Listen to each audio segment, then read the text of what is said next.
Welcome to our channel. Hello అండి. నమస్తే అండి. నిన్న ముఖ్యమంత్రి చంద్రబాబు నాయుడు గారు ఒక మాట అన్నారు.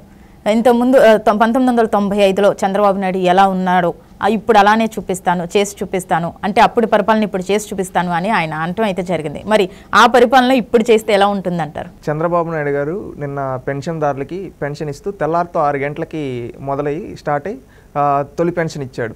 పెన్షన్ ఇస్తూ ఆ మీటింగ్లో అన్నారు ఏమంటే, మీరందరూ కుర్రాళ్ళు, మీకు ఏం తెలియదు, నేను ఫస్ట్ టైం సీఎం అయినప్పుడు 1995 సిబిఎన్ని మళ్ళీ మీరు చూస్తారు, చంద్రబాబుని చూస్తారు, సిబిఎన్ 4.0లో 1995 చూస్తారు, ఎలా ఉంటుందో నేను చూపిస్తాను, అందరూ మారాలి, ఈవెన్ అధికారులు మారాలి, అందరూ మారాలి, ఖచ్చితంగా అందరూ సెట్ అవ్వాలి అని చెప్పి అన్నాడు.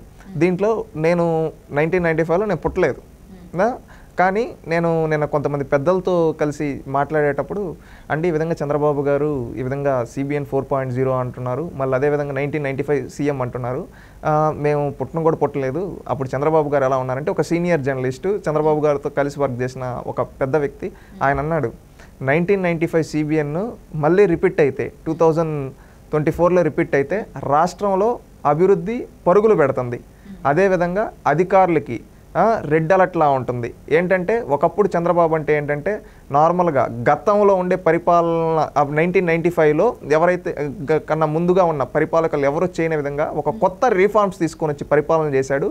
ఏ విధంగా అంటే అప్పుడు వరకంట అధికారులు కావచ్చు, ముఖ్యమంత్రులు, ఎమ్మెల్యేలు అంటే ఏంటంటే ఏదో ఎలక్షన్ అప్పుడు వచ్చేది, తిరుక్కునేది, వెళ్ళిపోయేది, మళ్ళీ ఏంటంటే ఎక్కడో వాళ్ళు రాజధానిలో ఉండేది, ఇంకా అధికారులు అయితే జస్ట్ ఏదో గవర్నమెంట్ చెప్పిందా పోయి చేసామా అక్కడ వరకే ఉండేది. కానీ చంద్రబాబు నాయుడు గారు ముఖ్యమంత్రి అయిన తర్వాత ప్రజల వద్దకే పాలన అన్నాడు. ఆ ప్రజల వద్దకే పాలన అని చెప్పిన తర్వాత ఆఫీసుల్లో ఉండే అధికారులు పల్లెకి వచ్చి ప్రజల వద్ద గ్రామ సభలు పెట్టి పల్లెల్లో ఆ గ్రామ సభల్లో ఆ ఊరికి ఏం కావాలో ఒక తీర్మానం చేసి ఆ తీర్మానాన్ని పంపించి దానికి సంబంధించిన నిధుల్ని అలకేట్ చేసుకొని అక్కడ అభివృద్ధి కార్యక్రమాలు చేసేవాళ్ళు. అవి రోడ్లు కావచ్చు, చెరువులు కావచ్చు, చెక్ డ్యాములు కావచ్చు, కాలువలు కావచ్చు, ఈ విధంగా పంచాయతీ కార్యాలయాలు కావచ్చు, స్కూళ్ళు కావచ్చు, ఇవన్నీ చేసుకునే వాళ్ళు.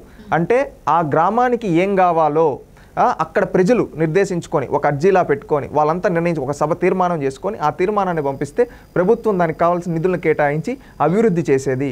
అదేవిధంగా ఈరోజు క్లీన్ అండ్ గ్రీన్ అని స్వచ్ఛ భారత్ అని నరేంద్ర మోడీ గారు ఈరోజు అంటూ ఉన్నారు. అది 1995లోనే ఆ రోజు పల్లెల్లో పచ్చదనం పరిశుభ్రత అని చెప్పి ఆ రోజు చెట్లు నాటించడం కావచ్చు, అదేవిధంగా మన పరిసరాలు శుభ్రంగా పెట్టుకోవాలని ఆ రోజుల్లోనే చంద్రబాబు నాయుడు గారు చేసి చూపించారు. అదేవిధంగా జన్మభూమి అని చెప్పి ఎక్కడెక్కడి నుంచో విదేశాల్లో ఉండే వాళ్ళని, అదేవిధంగా చదువుకొని ఉన్నత స్థాయిలో ఉండే వాళ్ళని కూడా మన గ్రామాలకు పిలిపించి మన గ్రామాలు పనులు చేసే విధంగా వారానికో నెలకో ఒకరోజు చేసే విధంగా గ్రామాలకు కాంట్రిబ్యూట్ చేసే విధంగా చేశారు. అదేవిధంగా ప్రైమరీ హెల్త్ కేర్ సెంటర్లని ఏర్పాటు చేశారు. ఈరోజు ఒకప్పుడు పల్లెల్లో మీరు చూస్తే ఏమన్నా ఆరోగ్యం బాగలేదంటే ఎక్కడికో కిలోమీటర్ల దూరం పోయేది. ఆ విధంగా లేకుండా మండలానికి 2-3 లేదా మేజర్ పంచాయతీలు ఒక ప్రైమరీ హెల్త్ కేర్ సెంటర్లో పెట్టించి అక్కడే వాళ్ళకి ఏమన్నా చిన్న జ్వరం ఇలాంటివి వస్తే అక్కడే వైద్యం చేయించే విధంగా ఏర్పాట్లు ఆ రోజు చంద్రబాబు నాయుడు గారు చేశారు.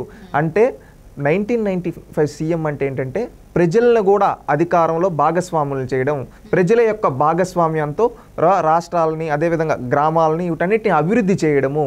ఈరోజు మళ్ళీ ఆ ప్రజల భాగస్వామ్యంతో చంద్రబాబు నాయుడు చేస్తారు. నువ్వు చూస్తే మీటింగుల్లో కూడా అనేది నేను ఒక్కనే పనిచేయడం కాదు, మీరందరూ కలిసి పనిచేస్తేనే, మనందరం కలిసి పనిచేస్తేనే చేయగలుగుతామని చంద్రబాబు నాయుడు గారు చెప్తూ ఉంటారు కదా. ఆ విధంగా చంద్రబాబు నాయుడు గారు ఈ రోజు కూడా మళ్ళీ 1995 అంటే ఏంటంటే ప్రతి ఒక్కరిని భాగస్వామ్యం చేస్తాడు అధికారంలో. అంటే నిన్న కూడా ఇంకోటి ఏంటి అంటే మినిస్టర్స్ కూడా ఆయన ఫ్రీ హ్యాండ్ ఇచ్చేసినట్టు అయితే తెలిసింది, సమాచారం అయితే వచ్చింది. అంటే ఏ సమస్య అయినా సరే మీరే తెలుసుకొని మీరే పరిష్కరించండి, అది మరీ ఎక్కువైతేనే నాది వరకు రండి, లేకపోతే మీరే పరిష్కరించండి అని కూడా వాళ్ళకి ఫ్రీ హ్యాండ్ ఇవ్వడం కూడా జరిగింది కదా. అవునండి, ఎందుకంటే గతంలో కూడా అదే విధంగా చేశారు. ఏంటంటే ఇప్పుడు మంత్రులందరూ బలంగా ఉంటే ముఖ్యమంత్రి బలంగా ఉంటాడు.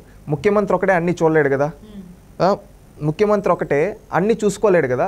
అందుకని ఏమంటే మంత్రులను నియమిస్తారు. గతంలో ఏంటంటే జగన్మోహన్ రెడ్డి గారి పరిపాలనలో మంత్రుల పేరుకే దిష్టి బొమ్మల్లా ఉండేవాళ్ళు. వాళ్ళ వెనకాల ఒక షాడోల్ని పెట్టి వాళ్ళ చేత పరిపాలన చేపిస్తూ వీళ్ళని ఒక దిష్టి బొమ్మల్లాగా నిలబెట్టారు. కానీ చంద్రబాబు నాయుడు గారు ఈ రోజు కాదు, మంత్రులకు ఫుల్ పవర్స్ ఇచ్చారు. ఈ రోజు అనితా గారిని చూస్తూ ఉంటే హోం మంత్రి అంటే ఎలా ఉండాలి అనే విధంగా చేసి చూపిస్తున్నారు. గతంలో కూడా అదేవిధంగా మంత్రులుగా ఆ రోజు ఉమ్మడి ఆంధ్రప్రదేశ్లో 23 జిల్లాలలో బలమైన నాయకులను తయారు చేసి ఒక బలమైన నాయకత్వాన్ని తయారు వాళ్ళకి మినిస్ట్రీలు ఇచ్చి ఆ జిల్లాల్లో పార్టీ బలోపేతం కావచ్చు, అభివృద్ధి కార్యక్రమాలు చేశారు. ఒక్కొక్క శాఖ పైన ఒక్కొక్కరికి పట్టుండేలా చేశారు. ఆ రోజు చూస్తే బుజ్జల గోపాలకృష్ణారెడ్డి గారు, నాగం జనార్దన్ రెడ్డి గారు, అదేవిధంగా గాలి ముద్దుకృష్ణనాయుడు గారు కావచ్చు, అదేవిధంగా ఎంతోమంది సీనియర్ రాజకీయ నాయకులు ఆ రోజు రాష్ట్ర అభివృద్ధిలో కీలక పాత్ర పోషించారు. ఎందుకంటే ఆ రోజు చంద్రబాబు నాయుడు గారితో కలిసి వాళ్ళు చంద్రబాబు నాయుడు గారి లాగా పనిచేసేవాళ్ళు, పనిచేస్తూ చేసేవాళ్ళు. ఈ రోజు కూడా అదే విధమైన పరిపాలన చూస్తాం. అందుకే ఇప్పుడు మీరు ఫ్రీ హ్యాండ్ ఇచ్చారు మంత్రులకి. ఇప్పుడు ఐటీ శాఖ లోకేష్ అంతే, ఇప్పుడు హోము అనిత అంతే, ఇప్పుడు కార్మిక శాఖ సుభాష్ అంతే. ఈ విధంగా అంటే ఆర్థిక శాఖ పొయ్యావల్ కేశవ్. మీరే చూసుకోండి ఆ శాఖలో ఏమన్నా ఇంకా సీరియస్ వస్తే నా దగ్గరికి రండి అంటే ఏంటంటే వాళ్ళకి ఫుల్ పవర్స్ ఇచ్చి వాళ్ళని గ్రామాలకు పంపించి అదేవిధంగా ఆ శాఖ పైన పట్టు పెంచుకోమని దాంట్లో ఏం చేయొచ్చు, ఫ్రీ హ్యాండ్గా అభివృద్ధి చేసేదానికి ఏం చేయొచ్చు అని ఈయన సలహాలు ఇస్తూ నడిపిస్తూ ఉన్నాడు. ఇది పరిపాలనా దక్షుడికుండే చేయగలిగే పని. అది చంద్రబాబు నాయుడు గారు చేస్తూ ఉన్నారు. ఒక పరిపాలనా దక్షుడు అంటే ఎలా ఉండాలి ఈరోజు చంద్రబాబు నాయుడు గారు చూస్తూ ఉన్నారు. 1995 లాగా మళ్ళీ ఇప్పుడు చంద్రబాబు నాయుడు గారు ఆయన చేసే కార్యక్రమాలు కావచ్చు ఇవన్నీ ఆ విధంగా ఉండబోతున్నాయి అంటున్నారు. అంటే ఏంటంటే ప్రజల్ని భాగస్వాములు చేస్తూ అదేవిధంగా ఉపాధి కల్పిస్తూ అభివృద్ధి సంక్షేమం రెండు జోడెద్దుల్లాగా పరుగులు పెట్టించడానికి ఈరోజు చంద్రబాబు నాయుడు గారు రూపకల్పన చేసుకోన్నారు. ఆ విధంగా రేపు ఆంధ్రప్రదేశ్ రాష్ట్ర అభివృద్ధి కోసం 1995 CBNని మీరు 2024లో చూస్తారు అని చెప్పి చెప్పడం జరిగింది.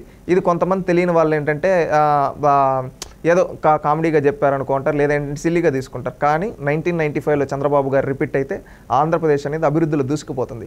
అదే 1995లో ఆంధ్రప్రదేశ్ రాష్ట్రంలో ఈ రెండు తెలుగు రాష్ట్రాలలో అభివృద్ధి ఈరోజు ఈ ఉన్న పరిస్థితులకి ఆ రోజే రూపకల్పన చేశారు చంద్రబాబు నాయుడు గారు. 1995లోనే ప్రతి పల్లెల్లో రోడ్లు కావచ్చు, అదేవిధంగా ఆ రోజు పంచాయతీ ఆఫీసులు, ప్రైమరీ హెల్త్ కేర్ సెంటర్లు, ఇంజనీరింగ్ కాలేజీలు, అదేవిధంగా హైటెక్ సిటీ కావచ్చు, అదేవిధంగా అగ్రికల్చర్ మార్కెట్ కమిటీస్ కావచ్చు, మీరు చూస్తే మార్కెట్ యార్డ్లు కావచ్చు, మళ్ళీ రైతు బజార్లు కావచ్చు, అదేవిధంగా ఇవన్నీ ఆ రోజు చంద్రబాబు నాయుడు గారు తీసుకున్న నిర్ణయాలు. జన్మభూమి కావచ్చు, ప్రజల వద్దకే పాలన కావచ్చు, అదేవిధంగా పచ్చదనం పరిశుభ్రత కావచ్చు, డైలీ యువర్ సీఎం కావచ్చు, అదేవిధంగా సర్ప్రైజ్ విజిట్లు చేయడం కావచ్చు. ఆఫీసు ఆ రోజు ఉమ్మడి 23 జిల్లాల్లో ఎక్కడికి వెళ్తాడో తెలియదు. హైదరాబాద్ మొదలైతే ఎక్కడికి ఏ జిల్లాకి ఎప్పుడు ఏ టైంలో వెళ్తాడో తెలియదు. వీళ్ళు అక్కడికక్కడ సర్ప్రైజ్ విజిట్ చేసి అక్కడ అధికారులు ఏం చేస్తున్నారు, అక్కడ ఫైల్స్ చూసి ఏమన్నా పెండింగ్ ఉంటే అప్పటికప్పుడే వాళ్ళపైన యాక్షన్ తీసుకొని ఇవి ఎందుకు క్లియర్ కాలేదని వాళ్ళని ప్రశ్నించడం కావచ్చు. అప్పుడు ఏంటంటే రాష్ట్రంలో ఉండే అధికారులంతా ఏంటంటే అలర్ట్గా ఉండేవాళ్ళు.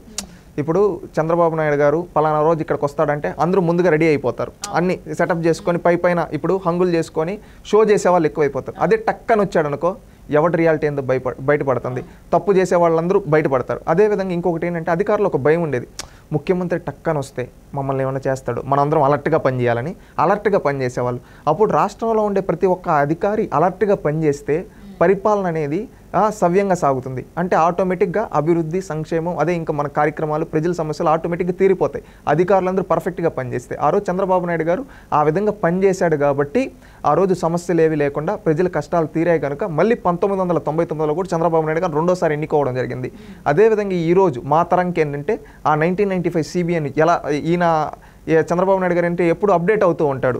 ఇప్పుడు కూడా అదేవిధంగా అప్డేట్ అయ్యి ఏ విధంగా చేస్తాడని చూడు. ఆ రోజు పరిస్థితుల్లో ఆ విధంగా చేశాడు.